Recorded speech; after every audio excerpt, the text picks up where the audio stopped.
Hello, my name is Andrew. I am reviewing the poem Ode to a Large Tuna in the Market by Pablo Neruda, and he has three poems that we were supposed to choose from. I chose that one, and it's basically about he's in the market, he's looking for food, and he sees this large tuna that's dead now and kind of looks back into its life and sees how it would have acted, how it would have been in the ocean, and kind of having a eulogy in that sense of having just like lamenting about its past life of being a fish in the ocean, but now it's kind of humbled and put on a plate for other people to buy, and it kind of shows a circle of life in that way. But it's kind of just like showing its respects, paying respects to the fish, and he does a good job of doing that by using his vivid language.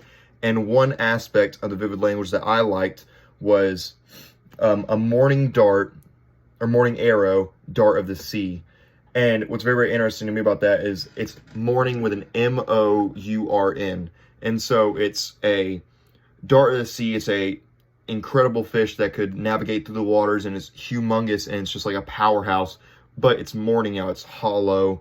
I assume if you looked into the eyes of that fish now, you just see nothing. It'd be dead. And so morning in that way, just kind of a husk of its former self. It looks at it and it just like it's lamenting in a way. You feel sad for it. And so it's interesting that he used mourning in that sense, because it does make you think about it that way. Another one that he used that I thought was interesting was a solitary ship armed among the vegetables.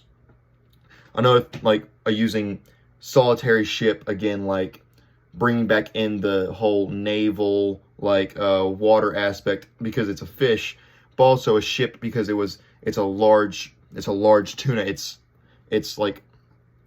basically a ship in that way. It's a large tuna. Like, in comparison to other fish, it's a huge beast in a way that can navigate through the waters. And it's interesting that he used that. But solitary, meaning it's not moving anymore because, again, it's dead. It's not going anywhere. And it's interesting that he used that again, showing that it was once in its glory, but now it's dead. And another thing that I thought was interesting was the armed part of it, that it's still, like, you can still see the body of itself, you can still see the fins and everything, and how it could be dangerous, how it could be a huge, like, fish in the sea, but, again, solitary. And then among the vegetables, tying back into the fact that they're still in the shop, he's still in the market, and he's seeing all things around it, but just, like, envisioning how it could have looked in the sea. And the next one I have is, all around you were lettuce, sea foam of the earth, carrots and grapes. And so it's interesting that he put sea foam of the earth, because lettuce, we're thinking just like common marketplace items. He's putting it up like it's presenting it around it. But sea foam of the earth is showing like another, like, it's again attributing it to the water, bringing back in how it would have been in its past life in a way before it died and got killed. But it's still bringing that back into the poem to make you think about that and think about its past lives. And then carrots and grapes, again, like adding to the image that you can see if you looked at it. And then the last one I have is a pure ocean machine. And it kind of, to me, this has like a double meaning in a way, because pure ocean machine, you think, wow, it's a large tuna. And so you're thinking, oh, it was like a unit in a way. It was huge. It was navigating through the ocean. It kind of controlled the ocean. It could go fast and everything. But when you think about it also, you think, well, it's dead now.